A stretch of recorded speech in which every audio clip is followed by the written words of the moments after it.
Good morning, friends. It's Drayton. Welcome. Today is an exciting day.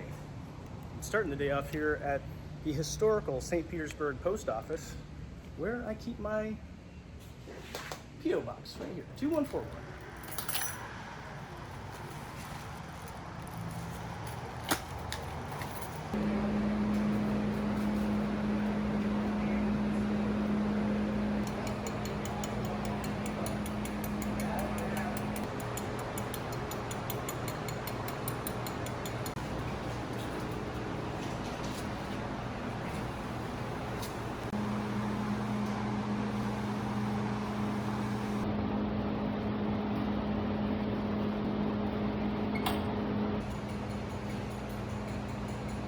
They're sweet. They're just easy flyers. They have 2 spars. It's a sled kite, so it's just a piece of fabric. Yeah. That's plastic. Yeah.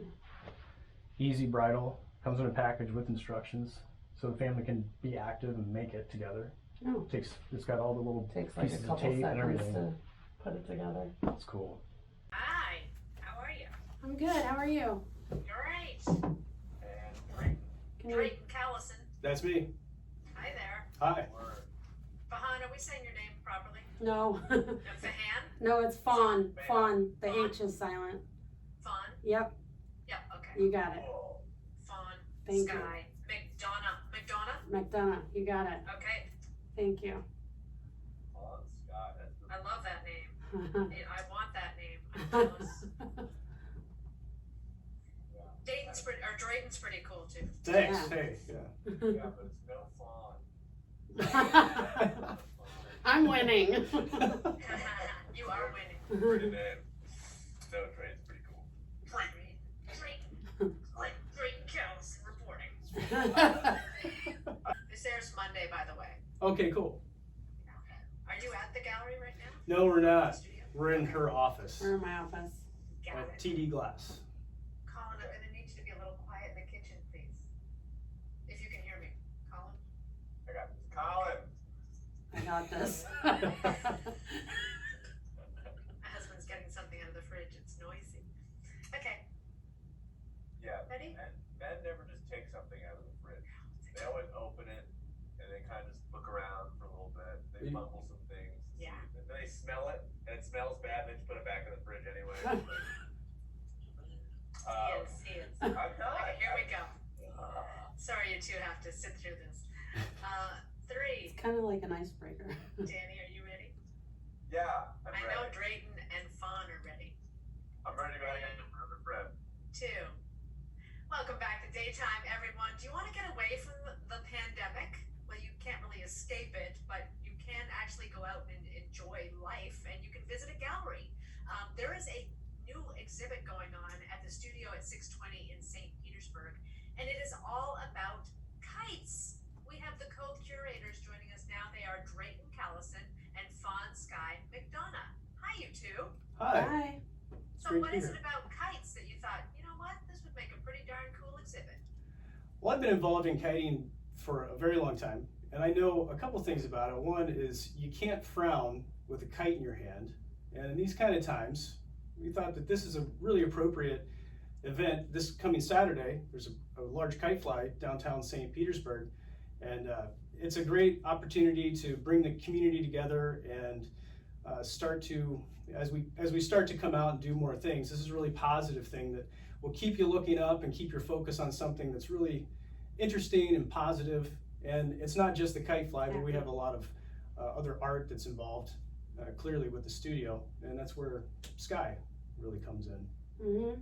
What is it about kites that you felt was conducive to art? Well, as you see this kite right behind us, this is a really basic kite, and this is what most everybody thinks about. It's the Mary Poppins kite, or you might see one at your local department store and pick one up for a couple bucks, but this is pretty common. We wanted to open up that to the rest of the area and let them know that kites aren't just for kids, that they can be used as art, they can be used as tools of science, and it's more than just what you see behind us here. So if you're able to come out and check out what we have in the studio, you'll see all kinds of examples of what these art kites can look like. And most of them are flyable, but not every single one. So it's more of a conceptual feeling too. That you get. Yeah. Okay, where did you get all these kites? Well, we put out a call to artists, and it was sort of open conceptually.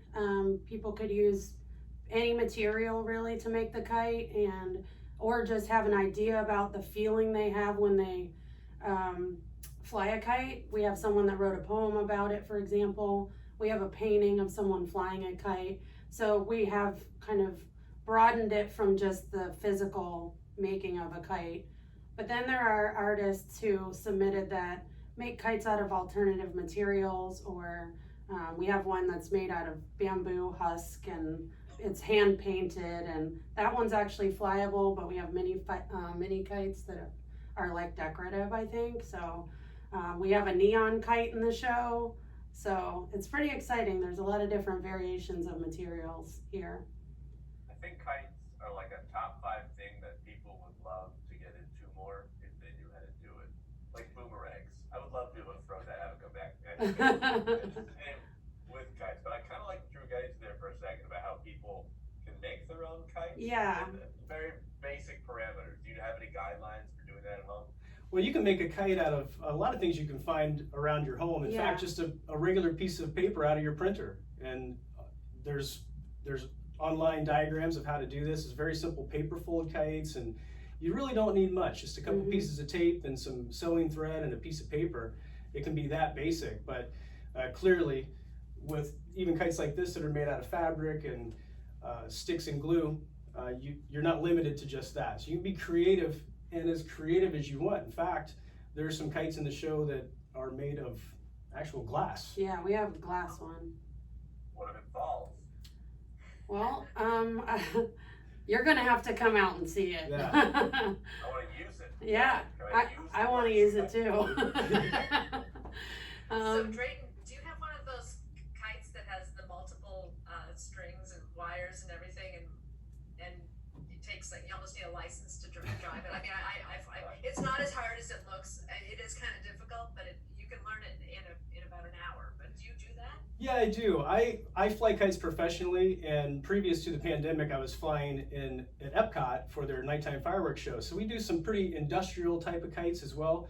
But the very controllable kites that a lot of you might see on the beach, yeah, that is something that I really enjoy. And I think you're right there. If more people knew that they could do this, I think a lot more people would do it. Definitely. I like to give myself one pretty dumb question for interview. Would that be okay, Drayton? Please. Okay. Because One? you're an amazing. Just kidding.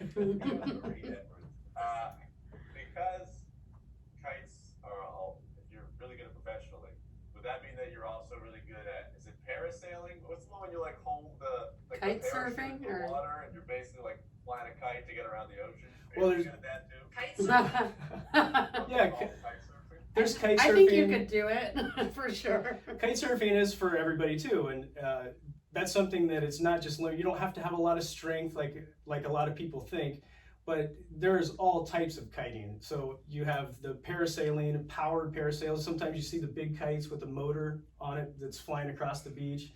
And then mostly people relate kiting to what you see at the Skyway Bridge. There's always a lot of people out there with their kite surfing kites. Those are pretty large, very powerful power kites.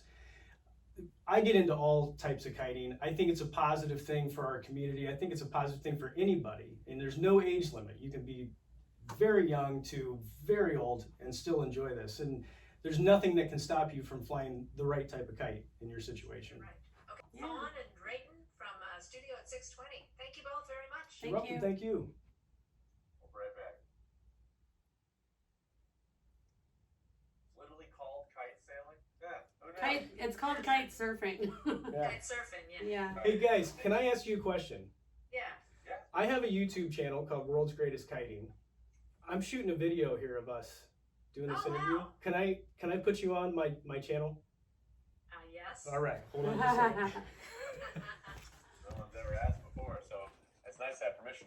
Well, friends, I'm here with our new friends and some of the world's greatest reporters, Danny and Cindy here. This has been a really fun time. I'm really appreciate you guys giving us a chance to talk about how awesome kites are. for Thanks. the whole Tampa Bay. This is really cool. Our pleasure. Can we do it, Drake? Let's make a promise right now. When all this is over, we'll do a segment together. We'll teach us how to fly a kite. I would love to do that. Oh yeah. I really would. Yeah. Set it in All stone. right. Right on. Thanks. Hey friends, we were really proud to represent kiting and art in St. Petersburg in this interview. And the next couple of videos are going to be all about the studio at 620 and the show that World's Greatest Kiting kind of got started with back in 2016 and then today. So the next couple of weeks, if you're in the St. Petersburg area, please drop in, go to the website, check out the times that you can take a look at the exhibit, and you're going to see some amazing kite art. So stay tuned for the next videos and happy flying.